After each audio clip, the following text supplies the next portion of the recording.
Can I pray for you as we get started? Please, we need that. Jesus, thank you so much. I thank you for Stephen. I thank you for Lois. I thank you for Tyler. I thank you for Elizabeth. I thank you for how you have blessed them and how you have not only their business, but blessed them in wisdom and knowledge as they've been faithful to you in your word.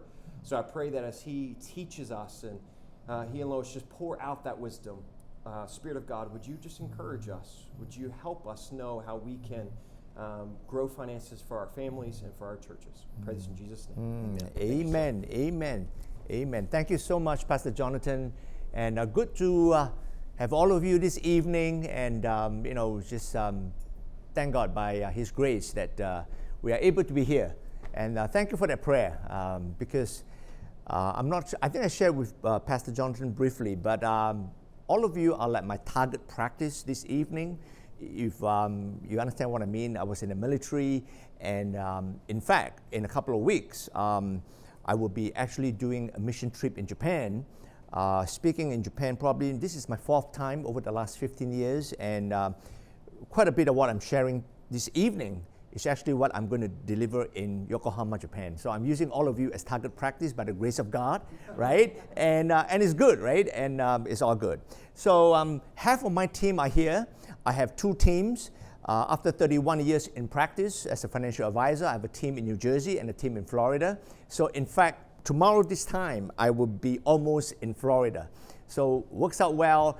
Thank you, Pastor Jonathan, for working with my crazy schedule. We just actually got back from Singapore and Taiwan actually a couple of days ago. So sorry, but things work out well. All right.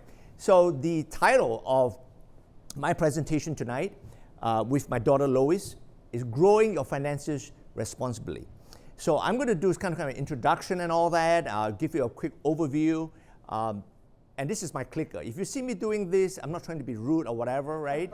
But this is actually my clicker, right? Old-fashioned way, and my son-in-law Tyler is going to do. So the agenda is very simple. We're going to start from, usually, before you have a view of the trees, you always want to have the view of the forest. So the micro view is investing for the individual, investing for the church, and then we're going to open up for Q&A. Now, we can be interactive, right? If at any time, if we say anything that doesn't make sense or whatever, just raise your hands and we'll be happy to answer that. But we're going to have a formal Q&A at the end of it.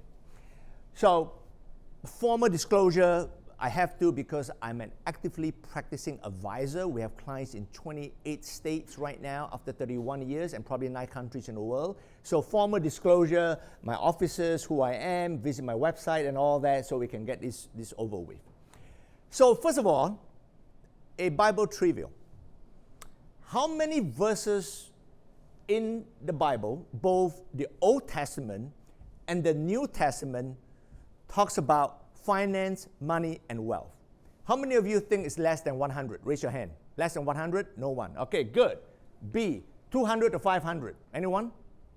No one. Wow. Less than 1,000? Whoa. Okay, some hands. Over 2,000.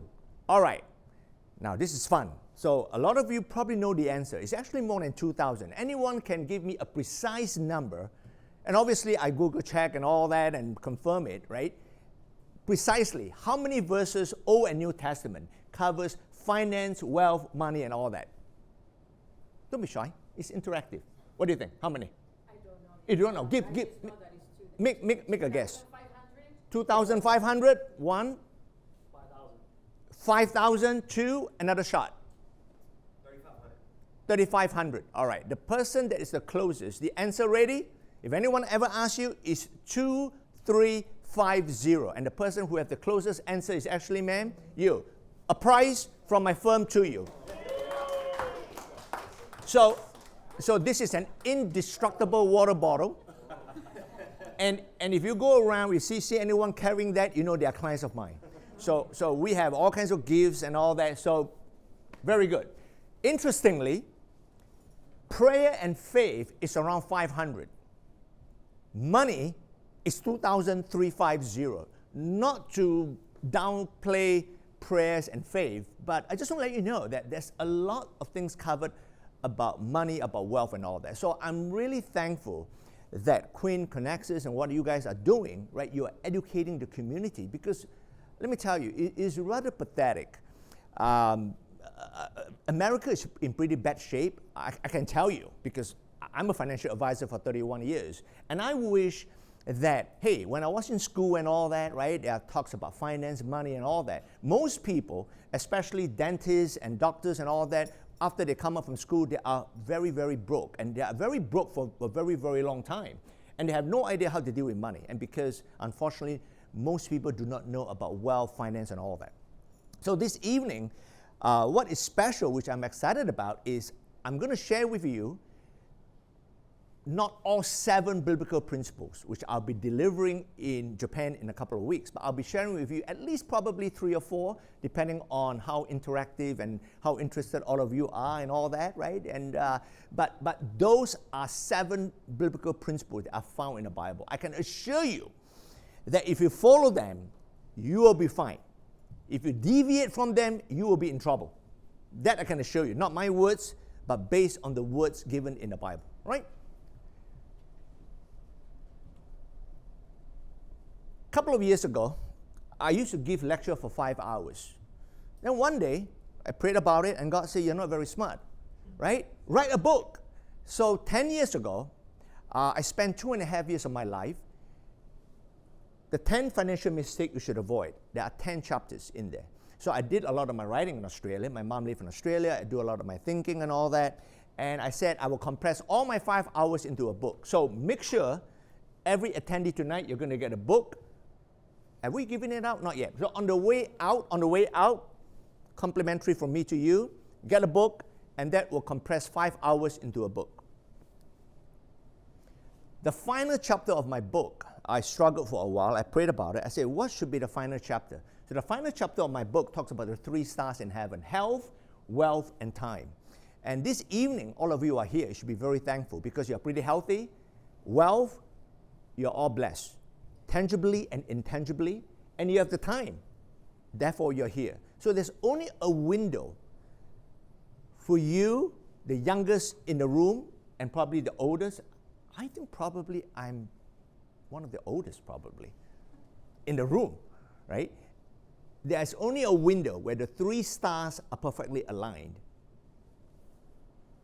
My oldest client, not very healthy on the right, wealth, a lot of money, time, they have a lot of time when they're retired. In fact, my oldest client is 104, my second oldest client is 98 actually. Conversely, the young people, they're very healthy, most of them are pretty broke.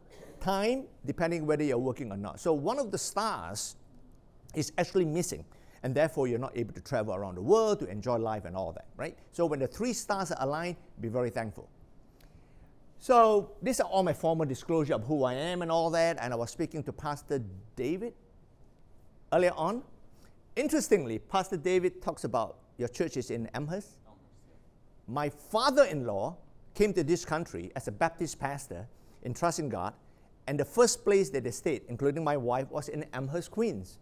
So what a connection. And we are back after what, how many years? It was like 40 over years ago. So this is like hometown for us. So thank you, Pastor David. It was nice speaking to our church in Doxa. So if you see Doxa Church, it's our new church plant in New York City. I'm one of the trustees. I spend half the time when I'm here with that church, and the other half the time I'm in Bell Shore Church in Florida. So that's my kind of my church involvement. So just briefly about myself, why I became a financial advisor, which I think is important, and the methodology of my firm, which is to grow, to protect, and to leverage wealth. That's what we do very well over my 31 years.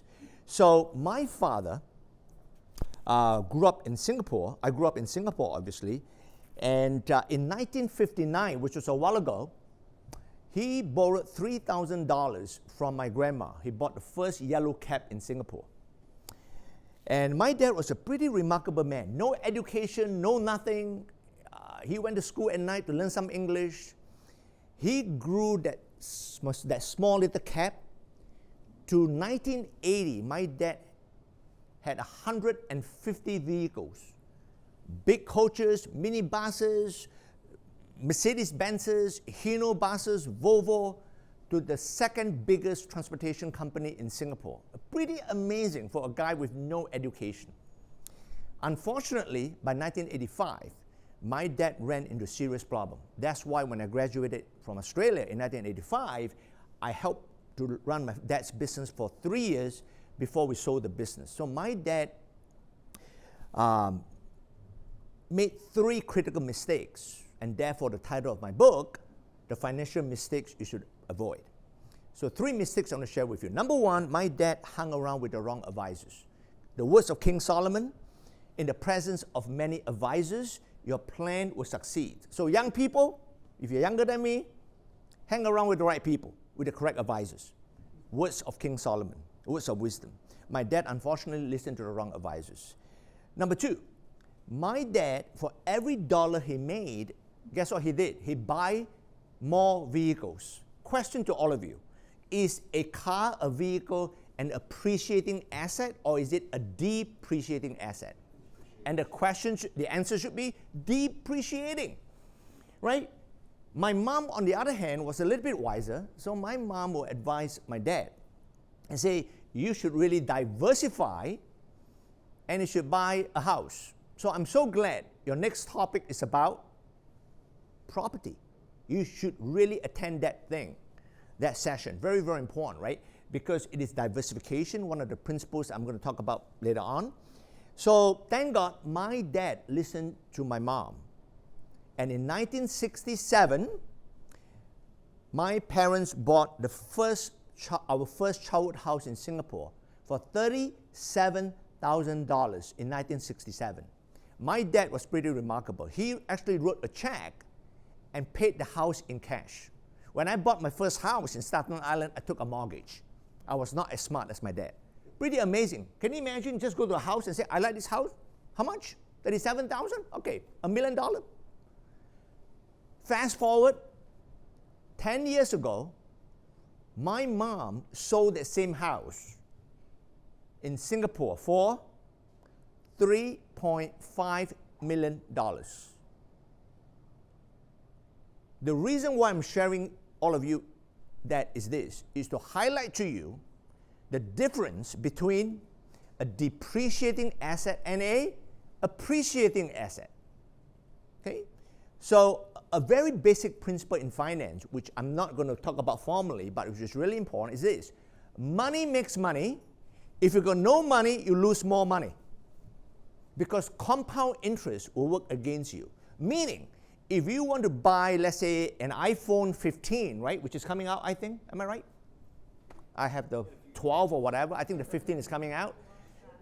If you got no money to buy an iPhone 15, you should not put it on your credit card and pay 22% in interest. Because why?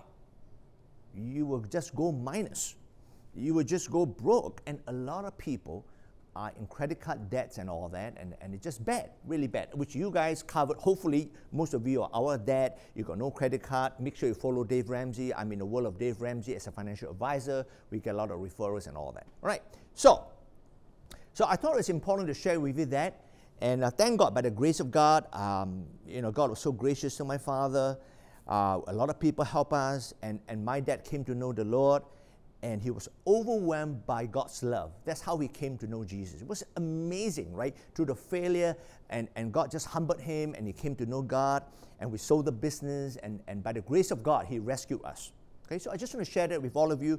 That's why when I became a financial advisor in 1992, it is imperative that our firm's methodology is to grow, to protect, and to leverage your wealth, because no one wants to lose money, which I'm going to explain to you what are some of the strategies that if you pay attention to, that you can use individually and as a church.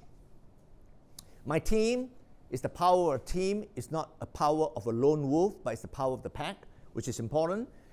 Strategic partners, remember what I said, right? Hanging around with the right advisors are very, very important. So we have a team of CPAs, elder care attorneys, estate planning attorneys, both in New Jersey, New York, and also in Florida. We get a lot of market intelligence. I am considered an independent financial advisor. I'm a fiduciary. So we get a lot of market intelligence from BlackRock, Dave Ramsey, Lincoln, Pacer, Invesco, and all that. So listening to the right advisors are very important. This is my office in New Jersey, my office in Florida, and my office in Hamilton, New Jersey. This is why I go to work. I have three kids, two daughters and a son, and Lois is helping me here tonight. The other daughter is in Texas. My son is actually moving to Florida, so that's why I go to work, and I'm very thankful for my wife. She had been helping me at least for the last 27 years, and I think we're going to celebrate a couple of weeks, maybe in Japan, our 36th anniversary. So I'm very thankful. I will not be here without my wife. She just, everything I do not want to do, she basically do it for me, right? I just delegate to her and all that. So I'm very thankful for my wife. So our process, we have a distinct process. Once we get a client, we do overall financial planning. Lois is a certified financial planner at CFP and all that. And we have all kinds of resources depending on what's your situation. So what I'm going to do right now is I'm going to hand over to Lois. So Lois is going to cover the very more detailed stuff, instead of the macro, she's going to cover the micro, the view of the trees, from IRA, Roth, and different things. And if any question, ask her, and I'm going to come back later on to share more of some of the strategies of how we grow, protect, and to leverage your wealth. So Lois, all yours, Lois. Yeah. Hi, everybody. I'm Lois. Nice to meet you. Are you going to stay up here on stage with me, Dad? Can you stay up here? No, not really. Are we okay? For recording? Okay, perfect. So I'm Lois. I'm so honored to be here today. My family and I were so excited and so looking forward to this. And I think I walked in here and I was just so encouraged to see how each one of us, God has called us into specific areas or what our strengths can be and how we can utilize it for God's kingdom. And I think tonight and seeing all the workshops, that's something that I'm so excited about. And I think a little bit about myself is that my dad started this business 31 years ago from really nothing. And he put me in a little milk crate when he would make phone calls at night. And he'd be like, shh, Lois, be quiet. So I think from there, I kind of heard the phone calls and all of that. But my parents never pressured me to come into this business. But I think now being called into financial advising, and trust me, I tried every other job besides this, try to avoid financial planning. And uniquely, this business and financial planning, it touches so many aspects of different people's lives, whether it is retirement and finding purpose, whether it's someone getting divorced, someone getting married, someone having their first child. And I see how it has given us such a special niche to talk about things that are more eternal besides money. And I'm really thankful for that because it's really opened up a lot of doors for us to talk about how important it is to know who God is and the love of Christ. So I think today I might be diving really deep into terms of meat and potatoes and some rules, but I think I want you guys to ask any questions. So this portion of what I'm going to talk about is more for individuals. You might know a family member or someone in church that could find it helpful. And then later my dad is going to cover more that could be for church or for individuals. So let's dive deep. Interrupt me anytime you have questions, okay? So these are the more 8 typical rules, investment 101 to pay attention to, okay? So whether creating an emergency fund, I have a slide on that later, the 6 months of emergency fund that should be in cash. You don't have to stay safe to succeed, meaning you don't have to put it under your bed. We have clients that keep cash under their mattress. It's a little bit scary. And then number 3, diversify your investments. We'll talk about how to do that, how to automate your investments. I find that one that I had to take my own advice this year, so I'll tell you about that in a couple of slides. Our silent partner, okay? A lot of times we have business owners, or even on an individual level, you don't realize that there are ways to minimize taxes, even on an individual level. You don't have to make tons and tons of money. There are little changes that you can make where you're paying yourself first instead of paying that to Uncle Sam in legal ways, okay? We're only doing legal ways here. Number 6, beware of hot tips.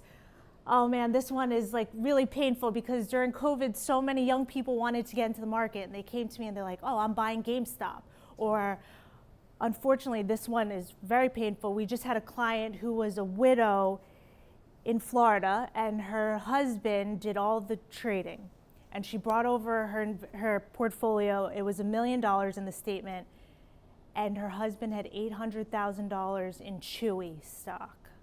I know she really loves her pets, But unfortunately, he passed, and Chewy stock took a huge drop, and she lost close to 500,000. So that was painful. So just beware, concentration of hearing things.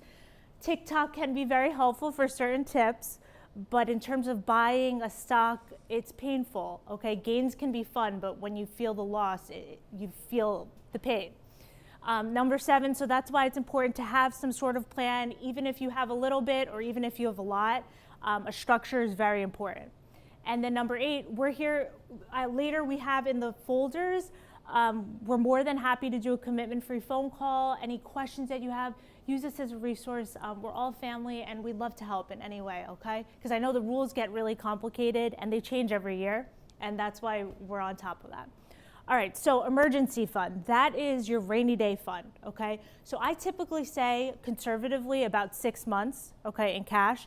And then it really depends if you have a job that might not be as consistent or longer. So take your average monthly expenditures, multiply it by 6 months, that's how much should be in cash. Nowadays, the most popular question is, hey Lois, I have this much sitting in cash, should I do a money market fund or a high yield savings account? I would say if it's the 6 months of cash, yes, go ahead, do the high yield savings account, but be very careful because there's a lot of fine print nowadays with the high yield savings account. Sometimes they charge a couple basis points to get a higher rate, and sometimes it's not worth it. So I would say just read the fine print. Sometimes you can't take out of it. There might be a limit in terms of how many times you can do that. So those are some things that we've learned from just seeing that with clients and personally as well. On the next slide, I'm going to show you, right now, I'm sure a lot of people have heard in the markets, last year, the S&P 500, which is the market, the index, was down about 19.5%. Year to date, we've done much double digits up in the market as well. But just, I know some people are still cautious, but I'll show you in a couple slides of why it's okay if it's longer term money to take a little bit more risk. But just be careful, because sometimes staying in one place and keeping money in the mattress or too much in cash, you end up running in place, in fact, even maybe losing money with the high inflation rates, okay? So I'm gonna show you, this is Warren Buffett. I know a lot of you guys have heard of him. You don't have to be smarter than the rest, you just have to be a little bit more disciplined. So I'll show you why that this is so important. I am a first child. I'm very type A. I'm sure most of you might be able to notice that, but I told me and my husband Tyler, I was like, no, every month I'm gonna sit down on the weekend and I'm gonna do our calculations. I'm gonna see how much we saved and I'm gonna then invest. Life happens, right? And you get really busy, you might have kids, family, taking care of, maybe aging parents, etc. I had to take my own advice this year and automate my own investments. So that means, okay, I know Dave Ramsey says about 15% to retirement. I'll show you in a couple slides as well how to divvy it up between retirement and non-retirement, okay? But I think automating your investments is so important. Even if it's just a couple $100s a month, if you're able to, it really adds up over time. So what this graph shows, okay, that dark blue line, if you just did 10% of your savings for 40 years, you can see the difference of the investments if you're just automating it into the market. That lower blue line was the old Lois that would once a year put into the markets. Those 5 times Lois forgot or got freaked out in 2008 with the markets, and you can see over time the compounding makes a big difference. So do yourself a favor, pay yourself first. It's almost out of sight, out of mind. And then you're doing what is called dollar cost averaging. I don't know if you guys covered that last week, but that way you're buying an ETF or a mutual fund at different prices. That way you're not putting everything into the market at one time, okay? So just like mom always tries to do, stocks, bonds, cash, and alternatives, a balanced portfolio should look like a balanced diet. It almost reminds me of this horrible juice my mom used to make. It was disgusting, but it was made with love. So she put in kale, lemons, apples, beets, the whole beet. Gosh, it was so painful. But it was very balanced. And I'm sure it added a couple years to my life, but it was painful. but we're all very thankful because now I feel youthful. But that's what your portfolio should look like, okay? You have a little bit of everything, just because no one has a crystal ball. We're going to be the first ones to say, even as advisors, even as much as we read, as much as we research, you can't time everything correctly, okay? So that's the importance of the automation, the importance of balance. And I'm going to show you in a little bit. Let's go on to the next slide of how to do this, okay? So in your brain, there's two compartments. You have your savings, your everyday, the 6 months of expenses. That's usually in cash or in a high yield savings fund. But really, to build wealth, financial freedom, to create a legacy, you have to invest a little bit, okay? And based off of the time horizon, meaning based off of when you need the funds, will then impact the type of investments that you're going to do. So obviously, if you're going to be a couple years out from retirement, you want to be more cautious with any Roth IRAs, 401ks, traditional IRAs. Those are retirement vehicles. You want to be cautious because you're going to have less time to recover, correct? So I like to tell this story because to really tell the difference between savings and investments. So when I first graduated from Villanova, I worked on Wall Street and I had an option every day. It was either make that turkey sandwich, that peanut butter and jelly sandwich, or go out and get my $12 to $15 salad, right?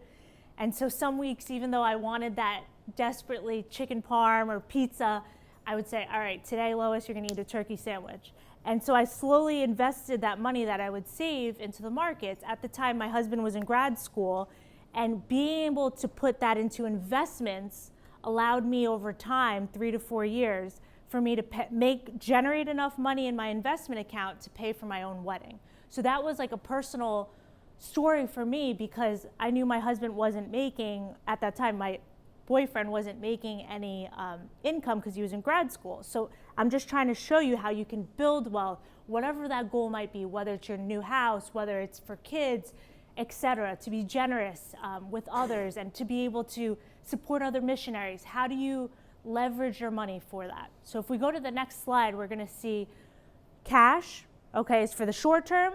And obviously, as you get a little bit riskier, as your time horizon is longer, you can do stocks. So let me show you, this is a common question that we always get about mutual funds and ETFs. So you're probably asking me, all right, Lois, I get it. Stocks, bonds, mutual funds, how do I do this, okay? So there's a couple ways that you can invest, and obviously there's through a brokerage account. The main vehicle that you can do it is through mutual funds and ETFs. A lot of people will buy single stocks, so that means buying Apple outright, buying Google outright. You have to be very careful with that because there's a lot of concentration in one stock. So what we do at our firm is we diversify. So you might buy one mutual fund or one ETF, but you have exposure to 100 plus companies. That way, if one company has a bad earnings report, you're not taking a dive within your investment account. So the difference between a mutual fund and an ETF is obviously the diversification. You're buying one fund, but there's many holdings, okay? But the mutual fund, if you saw in the past slide and also this one, the mutual fund you're getting trading at the end of the day. ETFs, you can pivot much faster, so it's during the day you can trade. So those are little nuances, but I just wanted to let you guys know that. So if you go to one of your brokerage accounts or investment accounts, you can open up through a bank or whatever it is. That's how you can buy a mutual fund or ETF, okay? And that's things that we also actively manage as well. So for the next slide, this is where I'm going to talk a little bit about market outlook and also just address maybe the elephant in the room, saying, okay, I'm fearful, you know, I don't want to lose 19.5% like last year. You know, it's hard. I work for every penny. So this is a quote that I really like, is be fearful when others are greedy, but be greedy when others are fearful. So meaning just be cautious, okay? When everybody's flocking towards one thing, do the research, understand why, and I'll show you the next slide. Unfortunately, if you're choosing like single stocks or choosing a certain fund you might not know about, remember, if the market goes down 50, you're in a hole. You got to the markets have to go up, that has to go up 100% just to break even. So be cautious about that. But I do want to encourage you, there were certain clients that would call us and say, oh my goodness, sell out now, I can't take this anymore. there's a balance to strike, right? So there's being in the market and timing the market is two different things. So nobody has a crystal ball. You can't keep trading in and out, go to cash one day, be back in the next. So if you stay invested over time, you could see that orange bar. Instead of being reactional, that person was able to make much more in the market over time just by not missing those trading days. So if we show the next one, since the 1980s, you can see S&P 500 always trends upwards. So if you have those retirement accounts, you have time in the market does always trend upwards, so there is time to recover. It's very resilient, okay? But it's more the short-term money that you have to be careful about. And my dad, Stephen, is actually gonna disclose certain ideas, whether it's for church money, because we always wanna be careful with God's money and not lose. So there are ways that we have protection inbuilt to our strategies. So I do see a lot of young people in this room as well. If you start young, you can see the big difference. So we have Jane down to Chris, okay, with different ages. You can kind of find yourself, whichever one relates to yourself, but each person invested $12,500 annually. We just did a very average growth of 6% per year, and you can see Jane has over $2 million at age 65 just because she started early, just because of compounding. So I always like to say this. You guys might have heard of a Roth IRA, which is tax-free money. It's for retirement, and it grows tax deferred, okay? So if there's one retirement account, and if you're able to with your income, I would say the Roth IRA is very important. And no matter what age, as long as you've earned income, you can open up a Roth IRA. My dad used to hire me, Loanne, and Jaron, and we would work at the office, and he would want to teach us about what a Roth IRA is. So we would make coffee, we would shred, probably make more of a ruckus than anything, but we were able to learn what a Roth meant. And it wasn't a lot, it was like $50 over the summer. We weren't paid too much, but it was just learn what the value of a dollar meant, okay? So start young and beware of the little expenses. I mean, nowadays there's so many little things, right? From Netflix to whatever, HBO, YouTube. My brother just asked me about another thing. So if the tiny things we can cut out, even if food wastage, I'm like Chopped Kitchen in my fridge every week. I'm like, all right, Tyler, what do we have left? Don't want to waste food. So those are the little things that can make a difference. And I always remind myself that, the opportunity cost, whether it's coffee, a gym membership, or buying an extra shirt, if you invest that money instead of purchasing it, you could see the difference over time, okay, the opportunity cost. So I'm going to talk a little bit the hierarchy of goals, because a lot of people come up to me like, okay, Lois, this all sounds good. I have a bucket of money. How do I prioritize? There's so many different priorities, okay? So first, let's start with the emergency savings. Get yourself, like Dave Ramsey says, the snowball effect, pay down your debt, get the 6 months of emergency fund built up. If you have college savings for your kids, I'll show you a little bit more details about that. Then you have the retirement. Please, this is my biggest pet peeve. This one's hard because I feel the pain.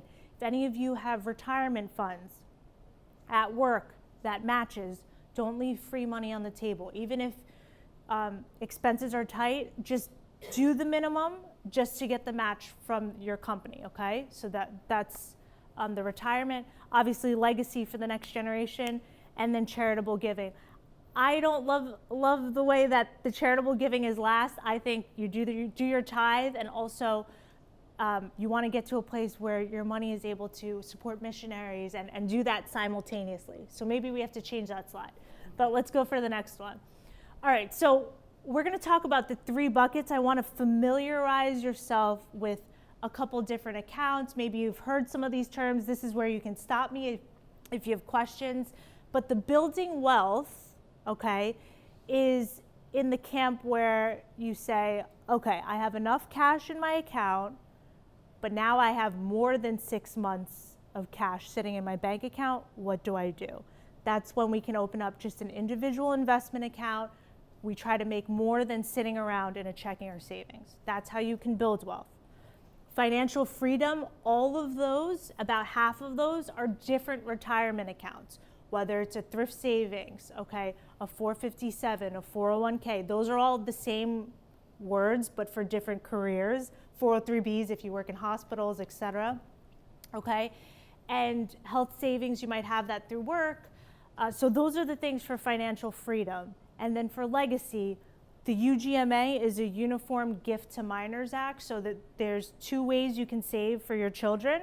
You can either do a 529 plan, okay, which is for education, and then the UGMA is for non-educational expenses. It's an investment account for them. Legally, that trading account will become theirs at 21. Okay, so we're gonna go into depth for each one. The taxable brokerage account is what I mentioned, where if you have any extra cash that you want to put in the markets, I'd say do it, make sure you don't need access to it for at least a year plus, just because you're going to be in the markets. There could be volatility. There's different portfolios that we have based on your risk tolerance, but this is the taxable brokerage account. There are capital gains taxes on money that you've made, so obviously, this is something that we can talk about, but it really can build wealth and make your money work hard for you, okay? The next one is just talking about financial freedom, okay? So for retirement accounts, let's just talk about this in general. In retirement, you might have what work provides, the 401k, 403b, 457. Separately, you can also do the traditional IRA or the Roth IRA. Okay, if you're business owners, there's SEP IRAs, simple IRAs, etc. For the traditional IRA and the Roth IRA, the traditional IRA, you're going to put in money from work, etc. It's going to lower your income right now, grows tax deferred, but when you're 73, you have to take out required minimum distribution from the IRAs, okay? The Roth, which is tax-free, you don't get the tax break now, but it's tax-free when you take out of it, and you don't have to take out RMD. So if you're able to, we always tell our clients, put as much as you can to Roth as possible, okay? If you file jointly, if you make under $213,000 in 2023, you can contribute directly to a Roth IRA. If you make more than that, you have to do what is called a backdoor Roth. I might be starting to speak gibberish right now, but later you can ask me any questions on that, okay? But overall, I want you to know that if you have extra that you want to be earmarked for retirement after your 401k, etc., traditional IRAs and Roth IRAs is something that you can add to as well. There is a max in terms of how much you can add each year. Let's switch over to 529s for grandkids, for your own kids, nieces, nephews, etc. 529s is for education. So if you take out of it for non-educational purposes, there's a 10% penalty. However, December of last year, a rule was passed, which was awesome.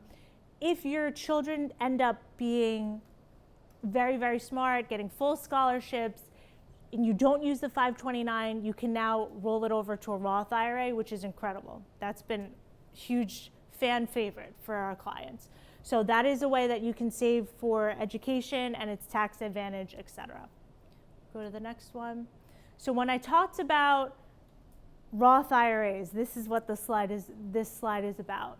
When the markets were down last year and still this year, you know, as things are recovering, there's an opportunity to do Roth conversions as well. So if you have traditional IRA money, 401k money, and you want to convert some to Roth for after tax, remember, you want to pay the tax now so that you're getting tax on the seed rather than the harvest of when it grows to a much bigger amount, and then it's taxable there. So there's certain opportunities there.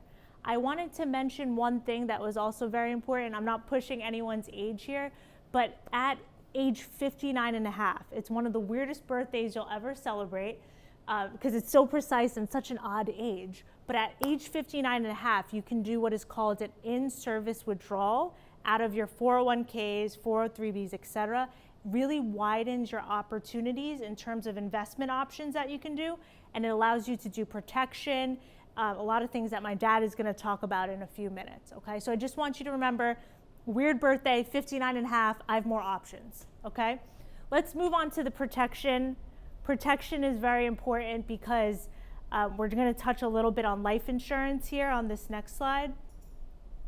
Perfect. So estate planning is all about, you see the life insurance, wills and trusts, long-term care. We specifically help with long-term care and life insurance, but then you saw our estate planning attorneys can also help with the power of attorney, will, etc.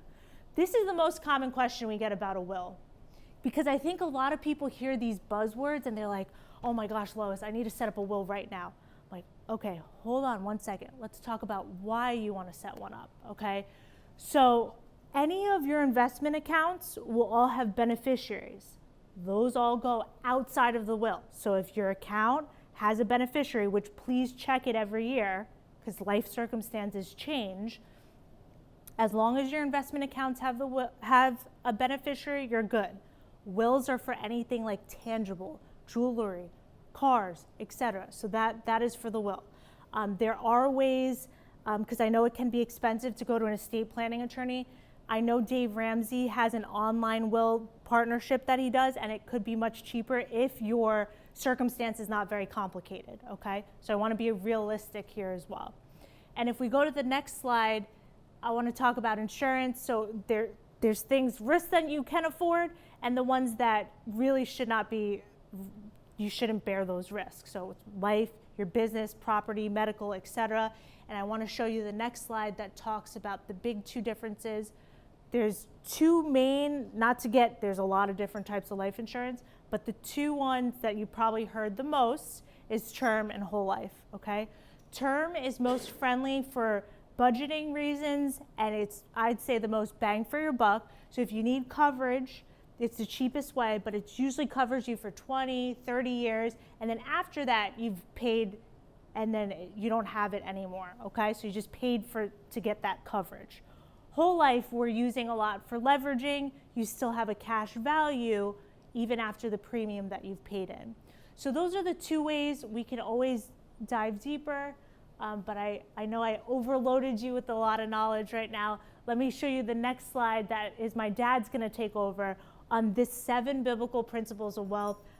This is a very near and dear one to our hearts. We just did this in Florida about a month ago, and it was very, very well received. And this is one of my favorite parts of the presentation. So I'll bring you on up now. Thank you guys, I appreciate it. All right, thank you, Lois. Thank you, Lois. Yep. Yeah, that was a lot. I mean, Lois could have went on for 2 hours, but we are going to have Q&A after my presentation, then you can ask whatever questions and all that. So hopefully, most of you realize that, whatever you want to know is in the Bible. I hope you say amen to that. Yeah. Right? So the stupidity with us is that we think we know a lot, and we try to, have knowledge and all that. But wisdom, true wisdom is found when you acknowledge God, and all the wisdom are in God's words, right? So this is really passionate to me, because I have lectured on the biblical principle of marriage, biblical principle of life, but this is like, wow, as a financial advisor. And I tell people, I say, you really want to know the secret? There's no secret. It's all in the Bible. So what I've done with the wisdom from God and the grace of God is that I have put them together with my years of experiences, the 7 biblical principles that I want to just share with all of you. I got no time to share all 7 with all of you, but it's okay with technology. Everything that we talk about is in a webinar. So webinar is just incredible, right? So we have all kinds of webinar. Identity theft, long-term care, strategies to grow, identity theft.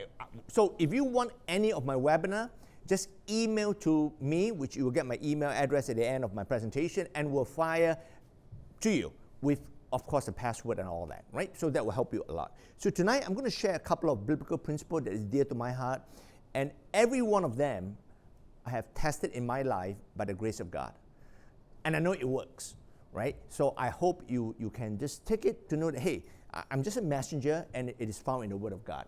So the first principle of diversification, I gave all of you a glimpse of it, right? I wish my dad understood about diversification, right? And we all know, right? Why? Because the Bible told us, King Solomon, right? In Ecclesiastes 11:2, divide your investment among many places, for you do not know what risk might lie ahead, right? And we know it is in living life, it's not trying to avoid risk. To wake up in the morning and to drive in New York City or anywhere is risky. We all know that, right? So the diversification, whether it is in real estate, whether it's in mutual fund, in the stock market, is diversification, right? Because, and that is words of wisdom from the Word of God. Diversification also involves listening to the right advisors, right? Do not just listen to one, right? I'm just, for example, I'm your financial advisor. You should listen to maybe 3 financial advisors, right? If you want a realtor, a estate planning attorney, maybe you should just check it out, because you want to listen to many advisors, then your plan will succeed according to Proverbs 15:22. So the methodology in my firm, if you by now you realize that we have this, our secret recipe is in our triangle, right? So the triangle contains our methodology that whether, depending on the stages in life, you got 2 types of money, play checks and paychecks. So in my firm, when we talk about play checks, we're talking about what Lois alluded to, mutual funds, ETF, diversification, no protection.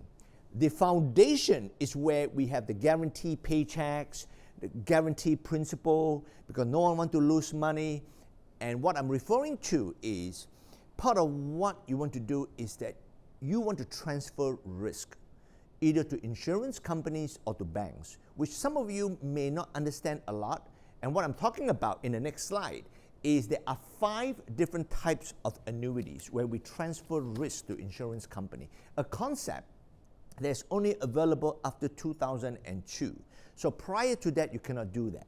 But right now, you can actually, if you understand how annuities work, you will be able to protect your investment. So just to give you an idea, as an individual, if you are young, you've got another 20 years to retire, you understand volatility. Because in the long term, I can tell you the market goes up, you're going to make money. In the short term, Lois alluded to earlier on, last year, if you have invested money, if you put in $100,000 last year, I guarantee you, you would have lost $20,000. I guarantee you. Why? Because it happens already. I cannot tell you about tomorrow, but last year, 100,000, you will end up with 80,000. Are you happy about it, losing 20,000? Believe me, I once thought that the older people do not want to lose money. Even the 20-year-old do not want to lose money. Because why? Money is hard earned, right? So, I get to speak to churches and all that, and recently we actually got to speak to a board of directors in a church in New Jersey. They wanted to buy a building, but they couldn't find a building anytime soon. So they got this huge sum of money sitting around doing nothing in a savings account. If you had read my bio, I used to be a banker. Banks are very good in buying money from you, right? You go to the bank, right? You open an account. It is 10,000, 100,000. The bank is buying money from you. They used to pay you 1%. Right now it's better. They can pay you 4 or 5%. Do you think the bank is going to use that, put their money and put it in a bank vault and lock it up? No. What's the bank doing? The bank is buying money from you, leveraging your money, and they are just making more money by lending the money and all that and so forth and so on, right? So this particular church, we actually use, so I'm going to give you a real life example. So this is not like, hypothetical, but it's a real example. So we use number 3, a fixed index annuity from Lincoln. So I actually ran an example that if you open up this particular kind of investment, the principal, if you put in 100,000, the principal is guaranteed. You will never lose the principal because the insurance company will make sure that if the money goes down, you will recover your principal, no fees, no expenses. If you had put it in for the last 5 years, the money would have grown to 138,000. If 10 years ago, you took my advice, you put in 100,000 10 years ago, and you went into hibernation, the 100,000 would have grown to 164,000. No fees, no expenses. You went to sleep, and then you can do whatever you want. So a lot of my clients who are older, meaning 60 years old and over, and especially for church money. You do not want to lose the church money. This is one good recommendation, right? So I just want to share with you, all right, that there are investments out there that the principal is guaranteed and you can do better than 3 or 4%, which is important. Now, we have another one, which is an index-linked annuity, which is relatively new. This particular one, I just want to show you an example, which is one of our favorite, is when the market goes down, you are protected only down to 10%. That means if the market dropped to 20%, you will lose 10. If the market dropped 15, you will lose 5. That means your protection level is only down to minus 10. But the good thing is, if the market goes up, you can get up to almost 17.5%. No fees, no expenses. This is called an index link, which has become very, very popular. So this particular one, if you had put in 100,000 10 years ago, no fees, no expenses, today you would have ended up to 266,000. Not bad, right? Instead of putting money in the bank, making 2 or 3%, and you know, if you make 4%, you cannot beat inflation, I've always said, right? If you make 7%, you got a chance, because inflation and taxation, if you are making 3%, you're losing money after inflation and taxation. So keep that in mind, right? So I just want to share that with you for this, that there are investments out there that you can transfer risk to insurance company. That's the concept I want all of you to know, right? Next investment triangle. In any investment, you always need to know the return, the risk you are taking, and how much it's going to cost you.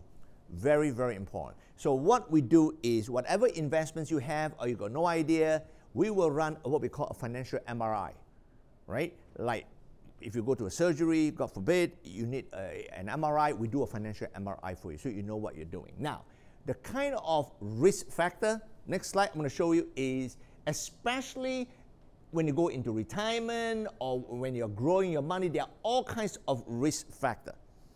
And we will cover that when you become clients of ours, and we can explain each one of them. In fact, most of them are in my book. So make sure you read my book, covered in the 10 chapters. That will save me 2 hours of my talk on the different kind of risks out there.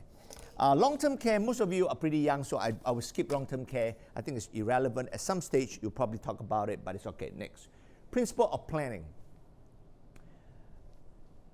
The worldly cliche is nobody plans to fail, but many fail to plan, which is true. Jeremiah 29:11, one of my favorite declaration. For I know the plans I have for you, plans to prosper you and not to harm you, plans to give you a hope in the future, right? One of my favorite verses in the Bible. Why you need to plan?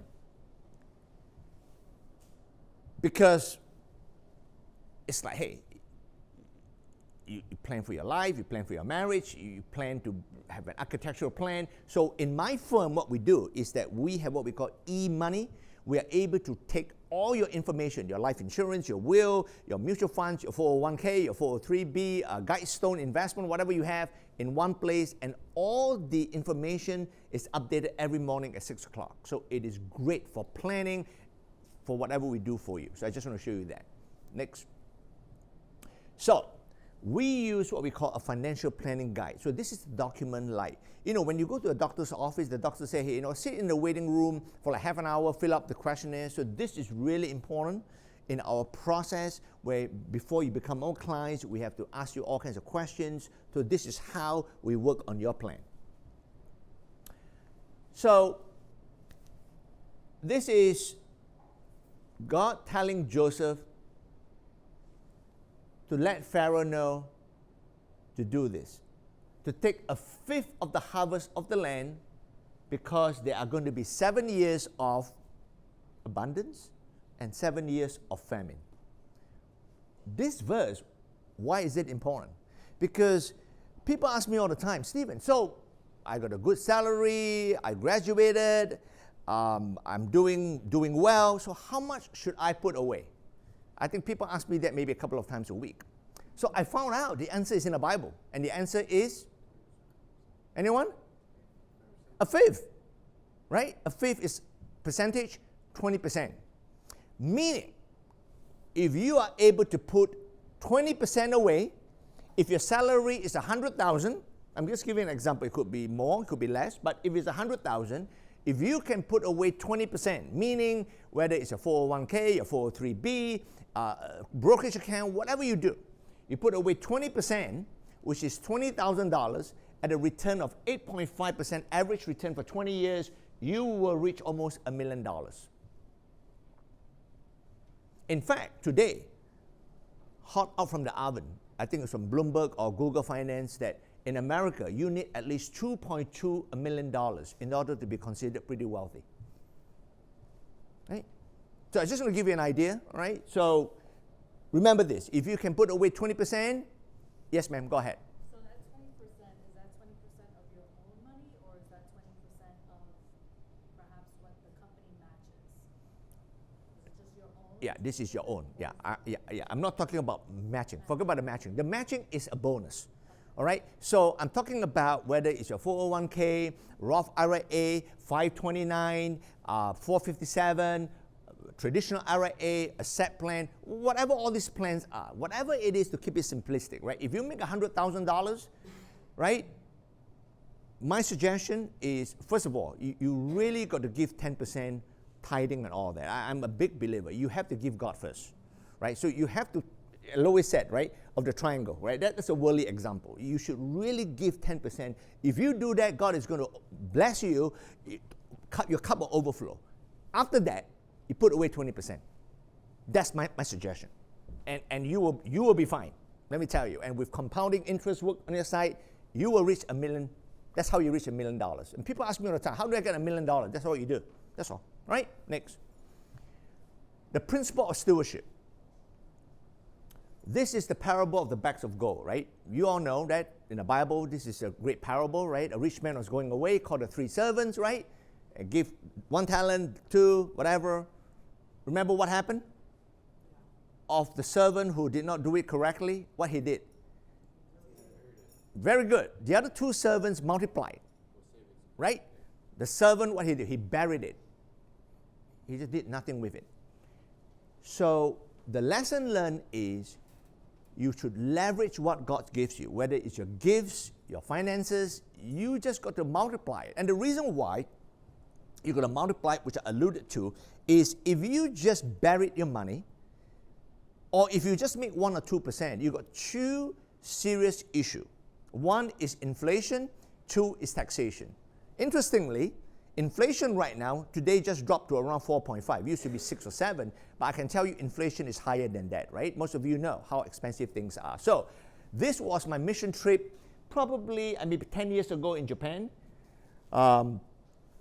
If you see the watermelon, and this was actually in the Iwate area where they were just hit with the tsunami and all that, and we went to help the kids and all that, and they say, hey, you know what, it's so hot in the summer, give them watermelon.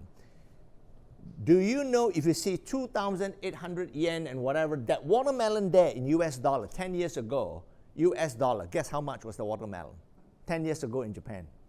US dollars, $25. That was 10 years ago. I just checked. Today, the watermelon is around 45 US dollars. I just got a watermelon in Costco in Florida. How much was it? $6? I think $7 in Costco. $6.99, $7. Okay? That is serious inflation. Okay? You're talking about watermelon. This is inflation. So, inflation is the loss of purchasing power. That is the definition. Meaning, I want to illustrate to you. If inflation is at 6%, if you have $100,000 with 6% inflation, in 10 years, your money would have shrunk to $55,000. That's why if I give you $1 right now today, is it worth more than if I give you $1 10 years from today? And the answer is yes. Because $1 today, you're going to buy more than if I give you $1 10 years from today. That is to prove to you, right, inflation. Next. If inflation is what, 10%, it makes the matter worse. Your money would have shrunk to $38,000 and change. Next, if you look, it's over 15 years, it's even more pathetic. Your money has shrunk to $23,000. And do I have another example? No. Okay, good. That's enough for inflation, right? So I make my point. So my point to all of you is, whatever you're doing, if you are not like the other 2 guys who were smart, who multiplied their money in a parable of the gold, you will be in trouble. So your investment need to make at least, in my opinion, more than 7%, because there's another thing called taxation, right? Which is a silent partner, which is Uncle Sam. Remember, it is not what you make, but what you keep. That's important. So remember, we're talking about tax avoidance and not tax evasion, which is important. So the next slide shows, this is just to highlight to you where are your tax issues. So we have a tax overlay. If you're interested to know what are the tax problem, we have a tax overlay to do that for you. So these are example of tax-free investment, cash value life insurance, Muni 529, different retirement plans that we do a lot, which we can cover outside the subject if you've got any questions and all that. In fact, we have an oral surgeon here in Long Island, doing pretty well. God bless her. She just helped the church a lot. She's just God just bless her. It's incredible. And she probably make a year maybe 1.3 million. Pretty impressive, right? But the tax she pays is around $600,000 between federal, New York State, and everything, right? So she was referred to us probably 2 years ago. He said, I want to help the church more. How can I give less to the government and more to the church? So we had started different plans for her. In fact, one of the plans we did was, besides the 401k plan, which we saved her probably, Lois, at least what, maybe $70,000 over 5 years, we established what we call a defined benefit plan or a cash balance plan, which a lot of people got no clue, right? A 401k, a 403b is what we call a DC plan, a defined contribution plan. A DB plan is the defined benefit plan that we set up for her, that she can put away approximately $350,000 a year. We cut her tax a year by $175,000 a year. And that is just doing simple tax avoidance. We're not doing tax evasion, right? And it was just incredible. And that is good. And we're so happy that we can do that. What does it mean? It means that by saving her $175,000, she can give more to the church and for God's kingdom, right? That is amazing. That is so beautiful. So I just want to share that with all of you. An example here, home ground, not too far away from this particular location. Next. Tax-free legacy planning. So the tax bomb, what I want you to know is a required reading is a book by Ed Slott. Ed Slott is remarkable. In fact, he was a CPA in Long Island, not far from here. He is the advisor to advisors. If there's one book you want to read about rescuing your IRA, your 401k, which is a tax bomb, you will realize, most of you are young, but maybe 30 years from now, you will say, wow, Stephen was right. My IRA is a tax bomb. You know why? Because the government want to tax you like crazy. Every single dollar you take out from your IRA or 401, the government want to tax you like crazy before you die. In fact, to prove to you, when you're 73, the compulsory RMD, which is called the required minimum distribution, starts at 3.8%. You have to take it out because the government want to tax you. When you're age 80 years old, the withdrawal rate is 8%. So as you move nearer to your grave, the more the government is going to tax you. So you need to rescue your IRA, and we've got different strategies to rescue the plan. So this is compulsory reading by Ed Slott. Principle of ownership. Deuteronomy 8:18, just so important, right? Remember the Lord your God, for he is the one who gives you the ability to produce wealth, and so confirms his covenant. So remember, the reason why I'm able to stand here by the grace of God is because God gave me the ability to have another day. So when you wake up in the morning, just be humble, right, and praise God and thank him, because he is the one that gives you the ability to wake up in the morning. And do not take it for granted, right? That's such a wonderful reminder, right? And give him the glory. Now, Ecclesiastes 5:19. Remember that everything that you do, if you read all the verses, the most important thing I want you to know that it is a gift from God. It is truly a gift of God. Someone once said, a fellow financial advisor, that you should always plan as though you're going to live a long time, but live each day as though it is your last. That's words of wisdom, right? Very important.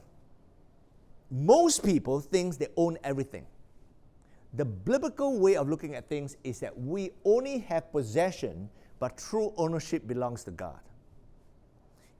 If you think that way, I guarantee you that your life will change. A good way to explain is the relationship of a lessor and a lessee, right? Meaning, if you lease a car, some of you, I'm sure you lease a car rather than own a car, right? True, do you own the car? No.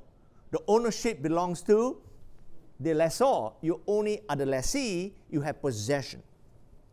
The problem with most people is they think they own everything, right?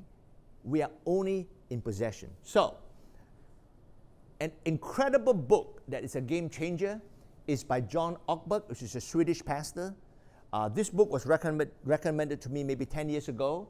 And this book says, the title of the book, when the game is over, it all goes back to the box. Meaning, how many of you have played Monopoly?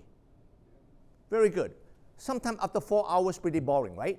Because you go around, you got one little greenhouse, and then you got 4, 5 houses, you change it to what? The Red Hotel.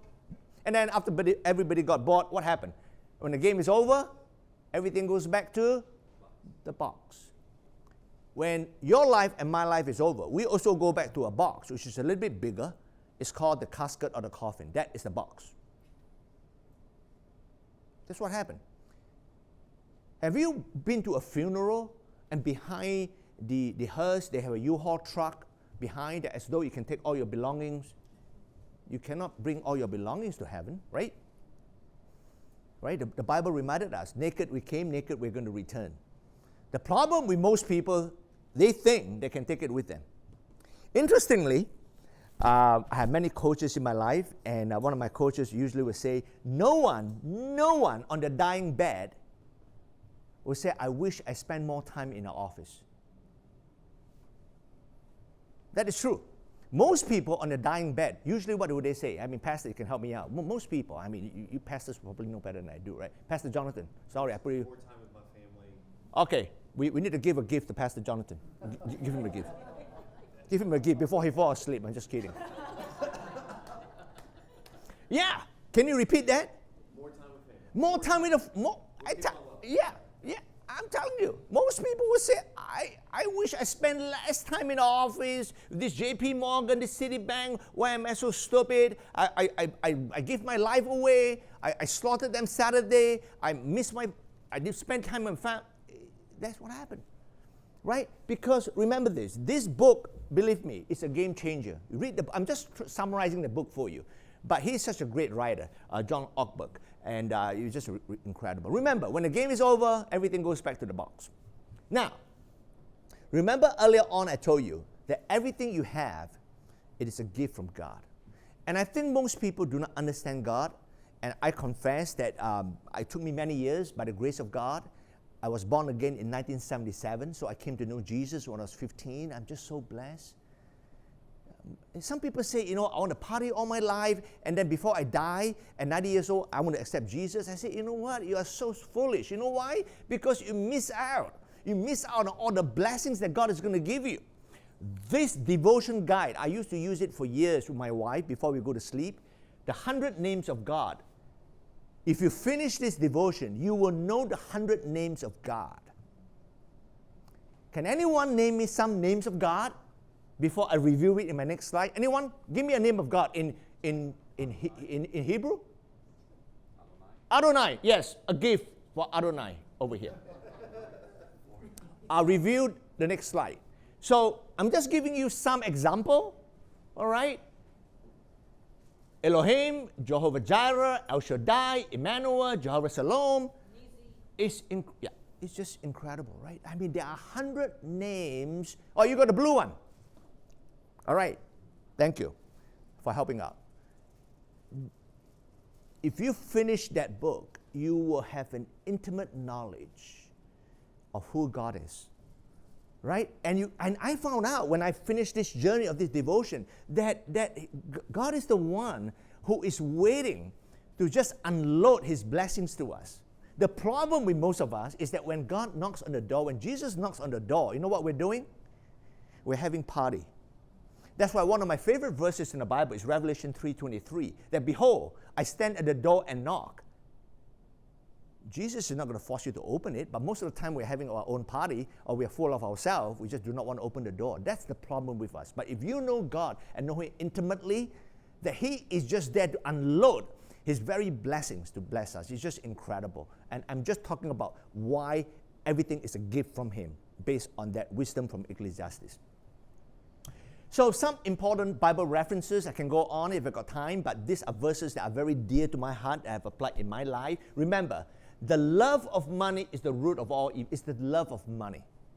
All right? Money itself is not whatever, it's neutral, but it is the love of money that causes a lot of problem for a lot of people. Remember, never rob God. That is a reminder for my life that before I even save 20%, you give God first the first 10%.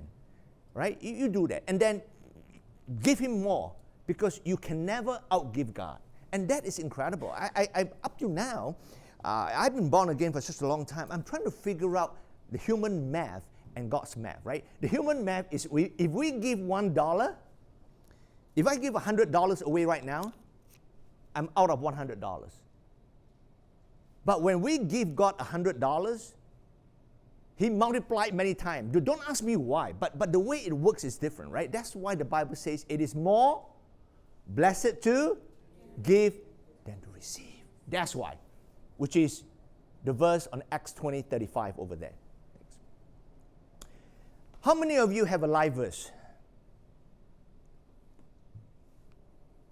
Pastor, would you like to share your live verse? Oh.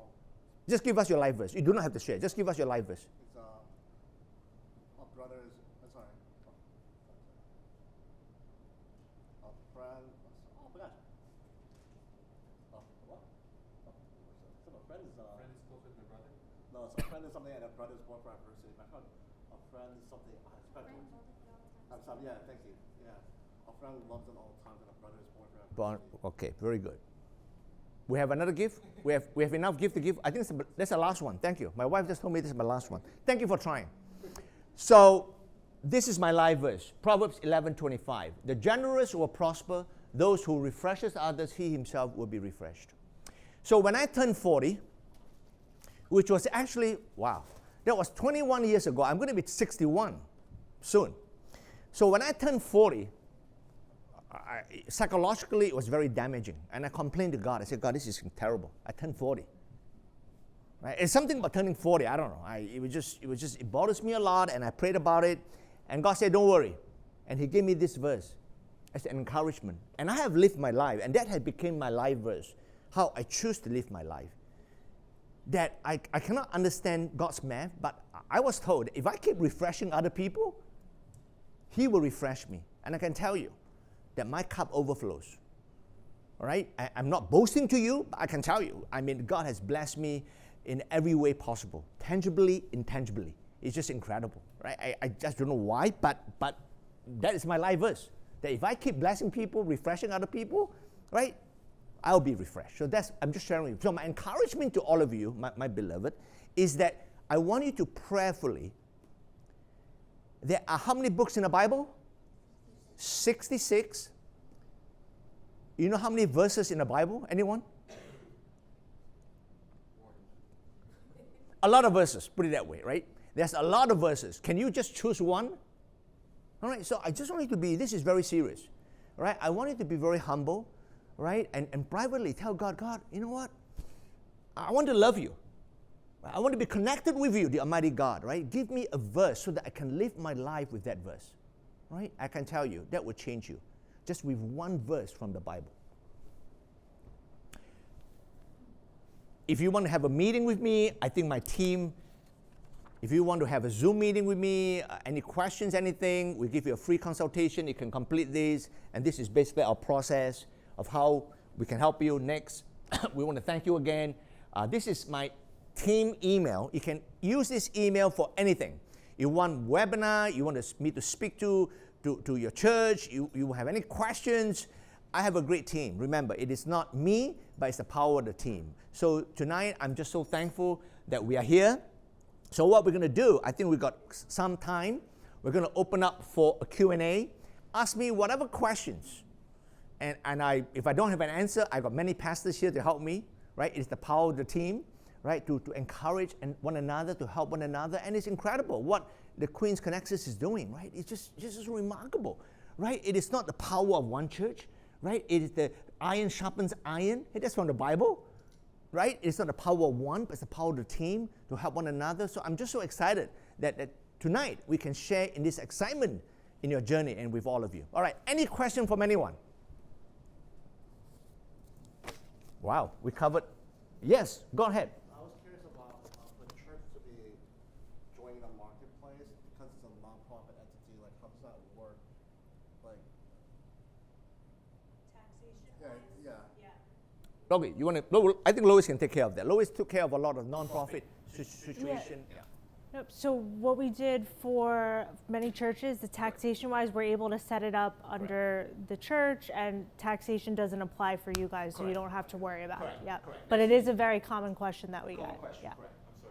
Yeah. One other thing though, if it's an annuity though, if we do set up an annuity where the principal is guaranteed, it does need an annuitant, so meaning it needs to be somebody on the boards, treasurer, etc. So it does need an actual human person, but any of the gains or all that, it doesn't apply in terms of taxation. Go ahead. Yes, go ahead. Did you guys get taxed with something? We don't pay taxes on the gains. So the gains of the annuity are tax deferred.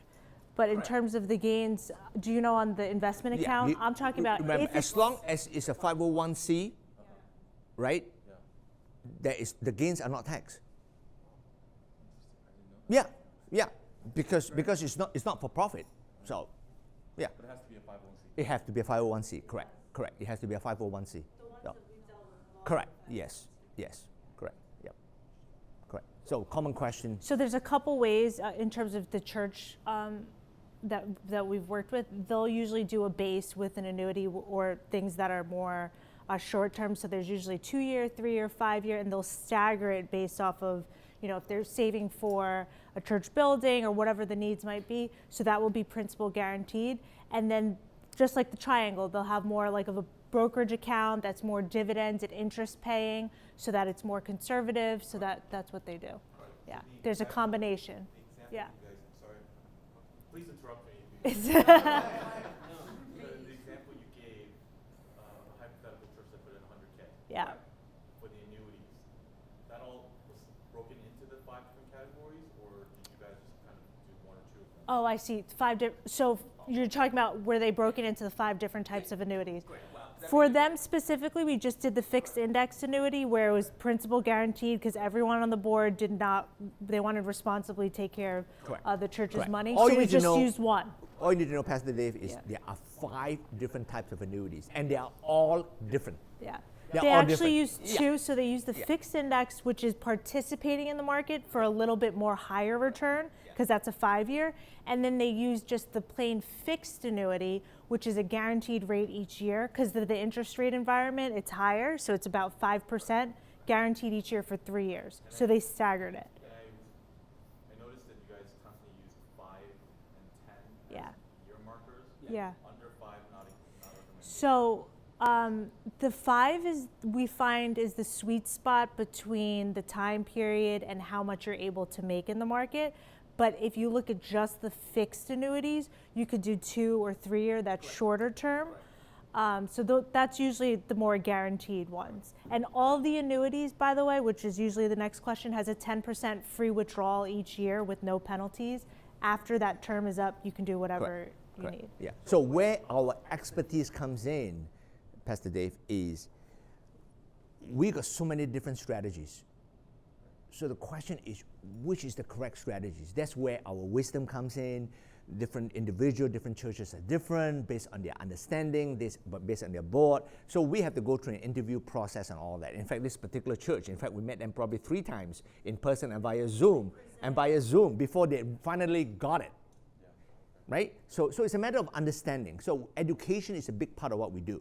Right? And that's why we do all kinds of webinar, all kinds of stuff, because it's a matter of understanding. So certain things are pretty complex, pretty that way. So it's a matter of understanding. But you're asking the right question, Joe. Yeah. I appreciate it. That was very clarifying. Yeah, please. Yep. That's what the Q&A is all about. Correct. Yeah.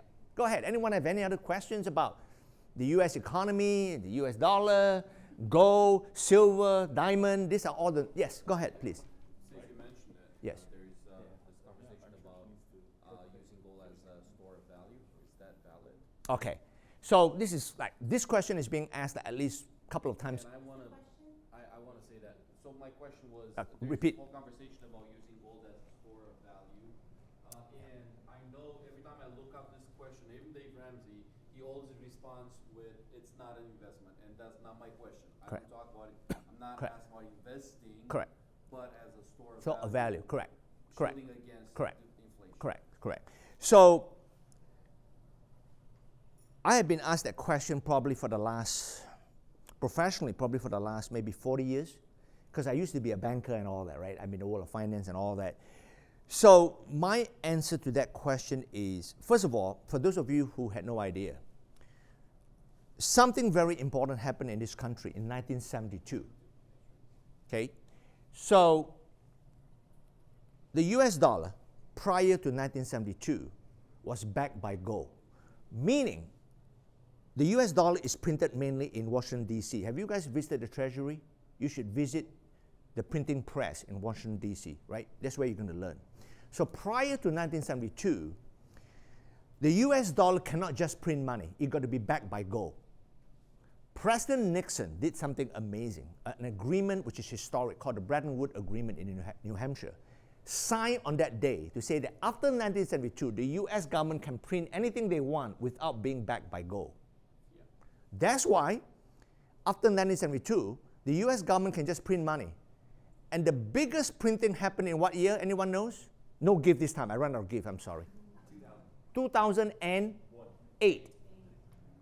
2008 was called the global credit crisis, where the collapse of Lehman Brothers and all the firms and whatever, and AIG rescue.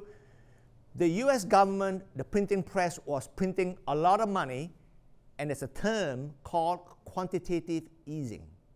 What it means is you just print money. So interestingly, my son, who's a teacher in Texas, his kids ask him very simple questions. So one day, we're having coffee with my son, and he asked me a very simple question. He said, Dad, can the US government keep printing money? And what is it based on? Yeah. Very good. So, which is pretty scary.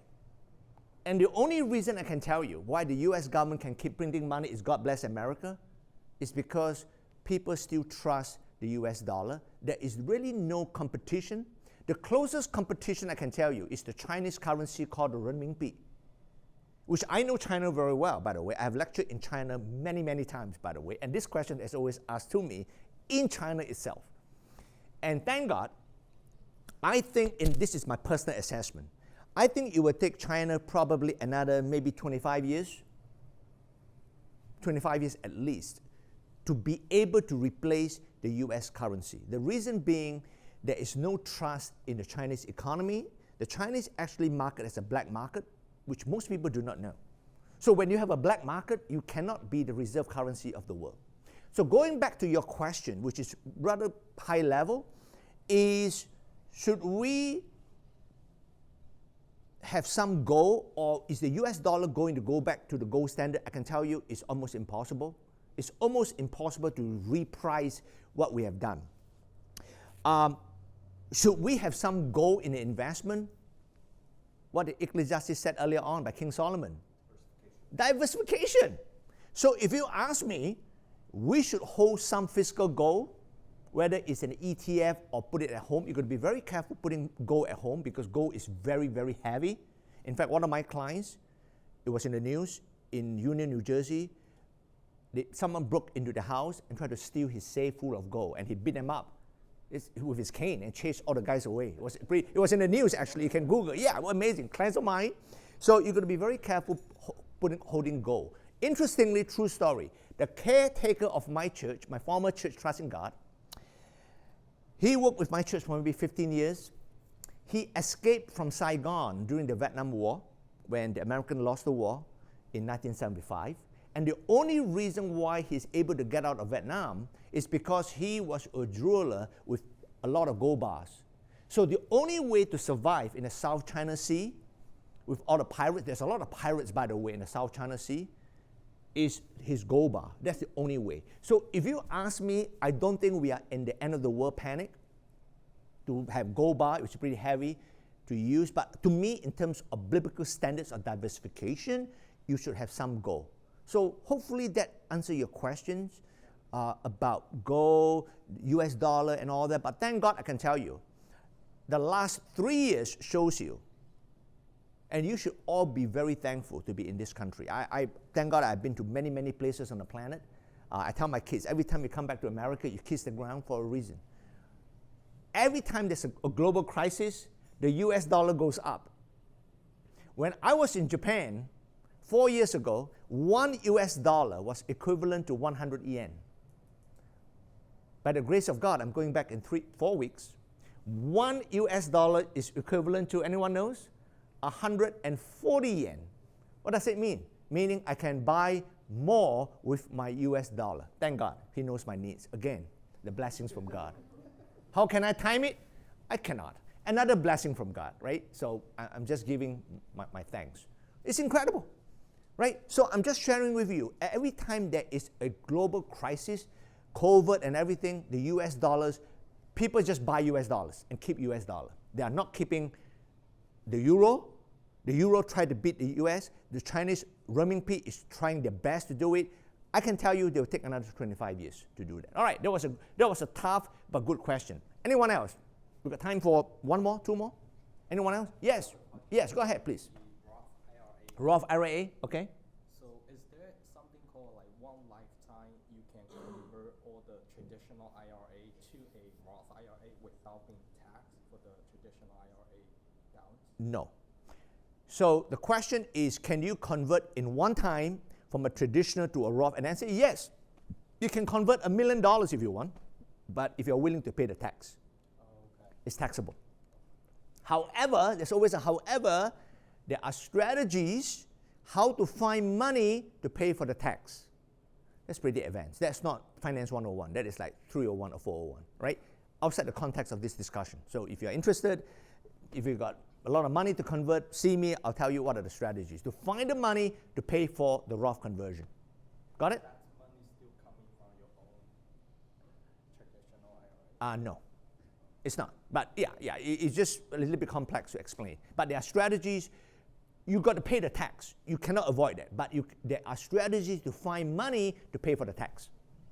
That's all I want you to, I'm planting the seed for you to know that. That's all. All right? Good. All right. Anyone else? Yes, ma'am. Go ahead. Unless I missed it, I don't think you mentioned CDs, but is it because the return is so low? Yeah.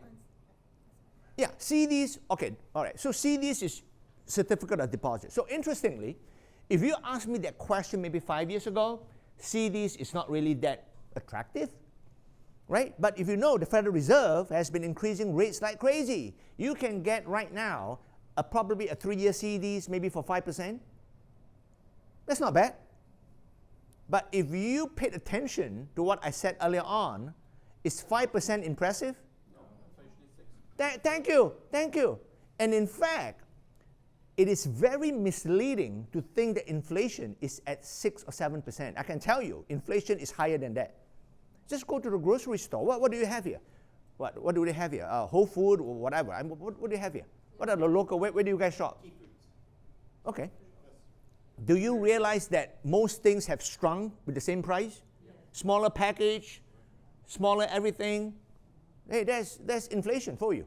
So inflation, I can tell you, is higher than 6%. So if you're not making 6 or 7%, let me tell you, you're losing money. So I just want to just make sure, all right? So, yeah, good question. All right, final question. Yep, go ahead. So I know at the start you mentioned that Dave Ramsey, yes. is against using credit card. Correct. He's very against credit card, yes. I was wondering what's your opinion on that? Okay. In fact, I miss out on the principle of debts. All right? So my suggestion for you is send in an email to my team, listen to my entire webinar on the 7 biblical principles. One of the principles is the principle of debts. See, I deliberately eliminated that because I found from Pastor Jonathan that you guys covered it in the last meeting. But that is a great question. So Dave Ramsey is against, to me, if you ask me, the correct way to use credit card is you make money from your credit card. You know what I'm talking about? You know what I'm talking about? Yeah. Just to give you an example. I use all my business expense on maybe 1 or 2 on my credit card, right? I will put in charge maybe, I don't know, maybe 30, 40,000, I don't know, whatever my business expense. My wife will probably know better. And guess what? At the end of the month, my wife Elizabeth, which is the treasurer, she will write a check, let's say for 40,000. To just pay it off. That's it. So I do not owe them a single penny. I pay them off. Guess what? You know how many points I have? I got just millions of points. Why do I need millions of points? Well, God has used that for me to bless other people. So I got all this point, all this mileage, a missionary, a pastor, they need to fly somewhere. I say, hey, use it. That's how I use it. Remember what I told you earlier on? Like you just refresh other people, and God will just refresh you. So I use the credit card that way. What not to use the credit card is to buy an iPhone 15, which is my earlier example, or to buy a BMW i4 or whatever, and start charging it and pay 22%. That is the wrong way. So that's what Dave Ramsey is talking about. Now, if you listen to my principle of debt, there are 2 views of using debt. Dave Ramsey is against even a mortgage on a house, which to me, I'm not in total agreement, because most people cannot be like my dad to write a check for a house, let's say in Queens, for $500,000, right? Average house in Queens, right? I don't know what you buy for $500,000, maybe not much. I don't think so. I don't think so. I don't think so. I don't think so. Maybe in South Carolina. I don't know. Oh, I saw that. I said two apart for $560, right? Maybe very small. Okay. Anyway, but most people cannot write a check for $560,000 to buy that 2 apartments, which is for sale, by the way, if you want to buy it. Most people cannot do it, right? So Dave Ramsey is against even like a mortgage. So my views is a bit different. So if you listen to my webinar, I gave 2 views to be objective. So I put deliberately Dave Ramsey and I put Robert Kiyosaki. Have anyone read Rich Dad Poor Dad? Another great book. So another principle which I did not cover tonight is very, very important, is the principle of leverage. Whoever can leverage what God gives you legally and correctly will be better than the neighbor. So the principle of leverage is huge in the Bible, actually, which I talk about. So to me, is a house can be an incredible asset to multiply with more houses, which hopefully the speaker, Albert, will cover it in 2 weeks from now, right? I started with a small little tiny townhouse in Staten Island in 1988. Small little house.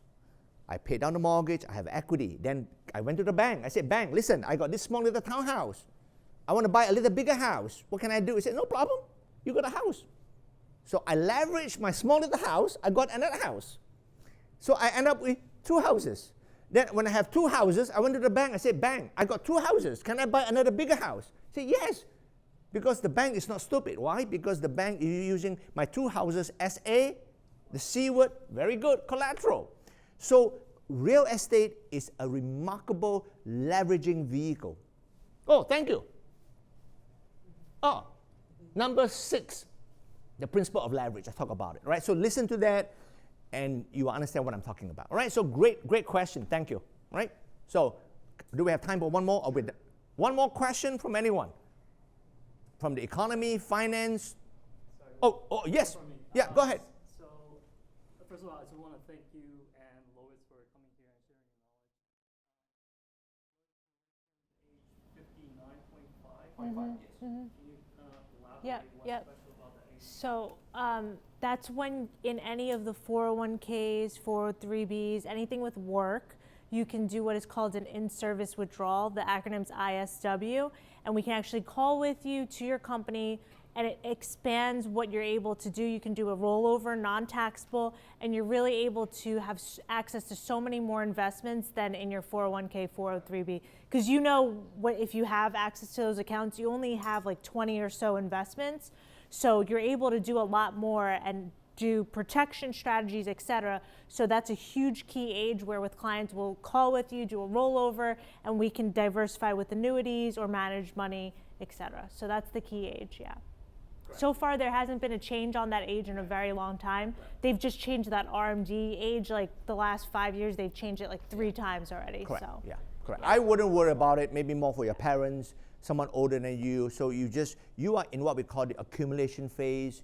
Work smart, use biblical principle, right? Just love God and just use His principle, right? Like the Bible is full of wisdom. Use it, and God will just bless you and use it for His glory. And then when you reach 59 and a half, give me a call. So. One key thing though really quickly that I didn't mention is if you left your employer already, do the rollover. Like don't leave your 401k there in your previous employer. Consolidate all of them. This is like my Guinness World Record at our office. We had a healthcare, she did sales. So she had like 16 different jobs by the time she was like 38. And she left them all at her employers. Let me tell you, when you turn 60s in your retirement, you're not gonna remember your first job when you were 25. Roll them over, keep them where you know where it's at, put it all into a traditional IRA. That's how you can do Roth conversions at certain ages. Or maybe clients get married 1 year, you have a lower income, do the conversion. Just consolidate them, put them together. That's really important. Don't leave them at your last job. Sometimes there's fees there too that you just don't need. Correct. Yeah. Yes, I think one more. Yes, go ahead. Yeah. Yes. Yeah. So you mentioned about the Defined benefit plan. Yeah, there you Yes. go. So is this one also part of the rollover option? No. No. Or this No. one, It's not. defined No. contribution? Most people know about defined contribution. So under the ERISA Act of 1974 that governs all this mumbo jumbo, to simplify for you, most people, when you have a 401, 403, 457 and all that, these are all called defined contribution plan. But most people do not know that there's another part B, which is very different, called the defined benefit plan. Defined benefit plan are people who usually makes probably more than $500,000 a year.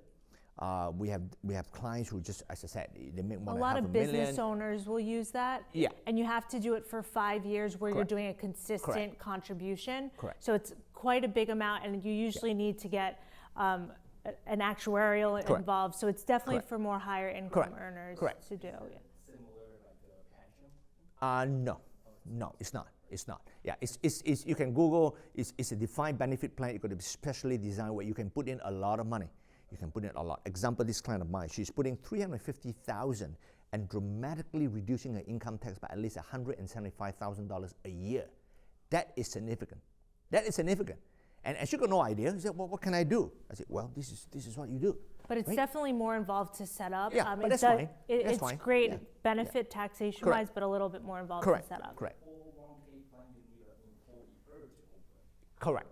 This usually is for business owners. You're on a 1099. Okay. Oh, another thing very important. In 1990, I was an analyst with the Industrial Bank of Japan for 3 years. By 1991, I was younger then, I found out that W-2, most of you are on W-2, right? You understand W-2, you get a paycheck, right? W-2. How many of you are on a 1099? Very good. Good. 1099, much better. Because under the US tax law, when you're on a 1099, you can do a lot of tax avoidance. When you're a W-2, you see this? You know what is this? Your hands are tied. Okay? So I'm just giving you, I'm planting a very important seed. In this country, if you know tax avoidance, you will be ahead of the game. Do you remember what Warren Buffett said? He said, my secretary is paying more tax than myself. Warren Buffett's secretary is paying more tax than Warren Buffett. Trump pays very little tax. You know why? Because he got a lot of real estate, right? Hopefully the next speaker will mention to all of you, real estate is just very unique, where you have such an ability to leverage wealth, to have serious depreciation, using it as a collateral. So real estate is a very important part of overall investment. Okay, I think, Pastor Jonathan, it's 9 o'clock. I can keep going. I just started. I mean, but I'm okay. He's on military time. He knows it's 9. We're done. Thank you so much. Hey, can we give Thank you. Thank you. You guys have great questions. Can I close with just a quick word of prayer for all of you, and then Pastor Jonathan, you can do whatever you're going to do. All right, let's have a quick word of prayer. Heavenly Father, we are just so thankful that it is truly by divine appointment that we can share this precious time together with my fellow brothers and sisters. And Lord, I just pray that we are talking about money, wealth, and everything else. But Father, above all, I just pray for everyone here in this room to know that everything we have, tangibles and intangibles, they all comes from you. The true ownership belongs to you. That we are just gracious, we are blessed, that we are called by your name. We are saved by the blood of Jesus. And tonight we have this privilege to be called sons and daughters, adopted to your kingdom. Father, we give you thanks and glory all goes to you. Father, I just pray that tonight the word spoken will not come wasted, but I just pray that in due time you make all things beautiful. Father, I just pray that individually as a church, that the wisdom imparted will be used for thy glory, for thy purpose, as we see the day drawing near. We give you thanks and praise you in Jesus' name. Amen. God bless all of you.